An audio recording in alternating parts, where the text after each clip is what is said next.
allahayow ninkii guursadow aadan ku guulaysan guryo ba'ay cayr iyo ka qaad goobataal maran gablan wiila'aaneed ilaah gorodda kuu saariye waa meel inkaar lagu gubay ee dhaxal laguu gooye gurbood iyo carruur ay dhashaa kuma gargaaraane garka kuma qabtaan oo wiilasheed gogol ha qooqsiine gaafaha raggaad qaybsataan geedka kugu ciili gaani iyo irmaan guuna iyo goodar iyo qaarmugu dhalka iyo gaadiid la raro gooniha u foofsan ganuun xoor lahood soo shubtana eebba kugu gaabi rag ninkii hungurigeed galow minadu kaa guurtay gaaniga la taageero iyo gabasku kaa leexay geedka iyo xiniyaha jirka oo guranna laalaadi dadkii ay soomaalidii hore habaarkooda iska ilaalin jirtay kuwii ugu daraa waxaa ka mid ahaa wadaadkii kitaabka eebbe garabka ku sidan jiray iyo sidoo kale gabyaagii caanka ahaa ee ay bulshadiisu dhab u aqoonsanayd si ishooda iyo ilaacadooda looga badbaado labada mid walba sidiisa ayaa loo dhowri jiray loo darajayn jiray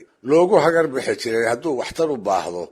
waxyeelayntiisana la isaga digi jiray haddii kolka ay arrintu sidaa tahay bal waxaad malaysaa habaarka laga filan karo ruuxa labadaa tilmaamoodba isku darsaday waxaan u jeedaa ruuxa wadaadka ah islamarkaana gabyaaga ah waa arrinta sheekada aan maanta idiin hayaa ay ku saabsan tahaye bal dhegta u dhig waxaa la yidhi galbeedka dhulka soomaalida ayaa bartamihii qarnigii 19 waxaa ka soo baxay wadaad quraan ruug ah oo aad looga aflaxay wuxuu ahaa degaankii uu joogi jiray oo idil macallin la isaga sheegay macallin ardadiisa dhab ugu hagarbaxa sidaa darteedna dadku si fudud ayay u kala garan jireen iyaga iyo dugsiyada wadaadadii kale kuwii wax ka baran jiray col iyo abaari haddii aanay u diidinna aabba waliba wuxuu ku taami jiray wadaadka inuu la darso si inamadiisa midkood uu dugsigiisa u geysto dhaqanka waxbarashada ee soomaalidu siduu ahaan jirayna waxaa la bixin jiray xoolo aan badnaynoo ijaar ah macallinkaas oo kalena uu ka qaadan jiray waalidka dhalay kolba ardayga uu waxbaraayo xoolahaas oo ay ugu qiimo roonayd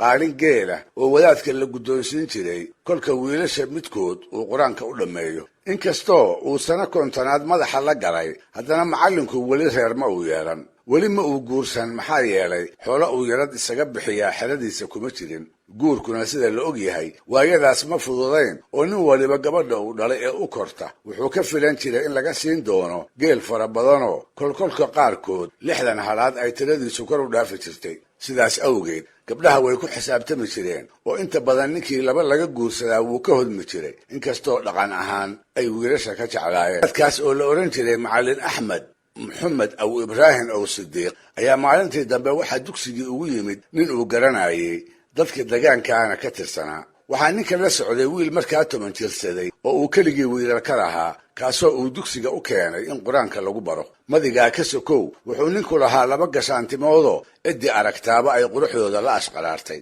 labada midda weyne way doonanay oo yaradkeedii odaygu waxna waaba qaatay waxna wuu sugaayey tan yarise maalmahaas ayayba timaha tidcatay wadahadal aan sidaa u dheerayn kadib odaygii wiilka dhalay iyo macallin axmed way heshiiyeen waxay isku afgarteen macallinku inuu wiilka qur-aanka u bilaabo iyo markuu u dhammeeyo in odaygu abaalguud ahaan u siin doono labadiisa gabdhood midda yar ee dhowaanta guudka loo dabay xelala'aan ku raagay buu ahaaye aad buu macallinkiina heshiiskaa ugu farxay kolkaas buu isla markiiba intuu wiilkii guddoomay alif waxmara looxii ugu xariiqay maalmihii xigayna isagaa ma ahee ardadii kale inuu iloobo ayuuba ku sigtay goor noolba isaga ayuu gacanta haystaaye haddiiba maseedigii rumaad buu u aqoonsaday u malee jimco iyo fasax kale toona uma oggolaado halka wiilasha kale ay maalintii 1 cashar ka qaataan isaga labuu siin jiray sida muuqatana wiilku fahmo miiran buu ahaaye casharkii la siiyaba intaan 2 tukays daawan ayuu kor ka qaybaa macallinow ii dhegaysadiisa ayay ardada kale la wada yaabi jirtay wax la isla soo maraba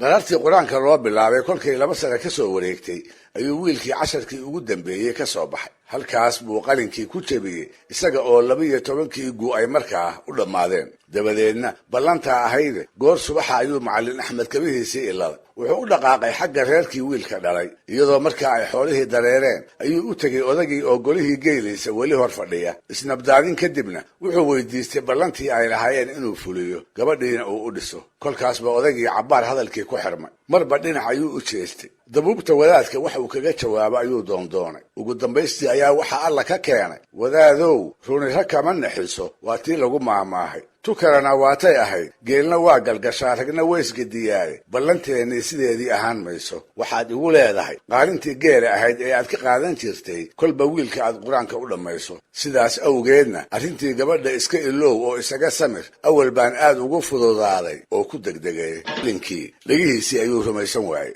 allow riga iiga dhig ayuu hoos ugu ducaystay warkaa tiri iigu soo celi ayuu odagii dhowr jeer ku yidhi ha yeeshee wixii hore wax ka duwan ka maqli waa show isagu ma ogee gabadha rag guurdoona ayaaba soo doonay showgeel fara badan bay odaga u ballanqaadeen oo sidaas ayuu ballantii kaga baxay wadaadkii bay kolkaa indhihii madoobaadeen barqay ahayde qorraxdiibaa u muuqan weyday isaga oo aad u gidaadsan luguhuna ay xajin la'yihiin ayuu ka kacay isagana tegay golihii uu odayga la fadhiyey dabadeedna inuu dagaalamo ayaa ka go'day hubkusa waa kala kaane isaga kiisu warmo iyo fardama ahayn kiisu wuxuu ahaa qur-aan asma iyo asraare allayleh iyaga ha ku aarsado oo suuraduhu kala astaan leh reerkii ku ballan furay ancaam ha ku gano markaana ha warjeefto odayga ha wareento wiilka ha curdan dhaliso hooyadiina intay ku durduriso dhasha ha ka qabsato siduu filaayeyna taasi markay dhacdo waxaa xigi doonta inay u yeedhaan tuftiisa iyo tahliishiisa inay ka baryaan intay xaal mariyaanna ay u dhisaan gabadhii ay u diidi jireen 114 jeer hadduu akhriska suuraddaas 7 idin u soo jeeday ayuu hameenkii dambe reerkii ku halgaaday tix gabay ahna kula ballamay wuxuu yidhi rag hadduu irdhoobo qalbigu aamin kala waayo ninba awlaxiisuu dagaal kula ordayaaye ancaamey maxaad fali adaan ku arsilayaaye sow eebadaydoo aan ritiyo aaha noqon maysid sow inanka keliyuu dhalay iyo ubadka layn maysid sow ooridiisuna dhalmada ka afurdayn mayso sow aramiduu qabi jiriyo eel ku kicin maysid sow awgii doonaay markaa layma odhan doono kaa xigay goor duhurkii ah ayaa macallinkii nin soconaya dugsigii ugu yimidoo war uu ka naxay uga tibixsiiyey wuxuu ku leeyahay macallin axmedow gabadhii laguu diidi jiray niman ardaagal u ah ayaa dhowr cisho aabbaheed marti u ahaa wixii kale oo dhanna waa laga heshiiyey tirada geela yaradka ah ayaa intaa lagu gorgortamayey saaka ayaa arrintaana la isku afgartay taladuna waxay tahay geed hebel in galabta lagu meheriyo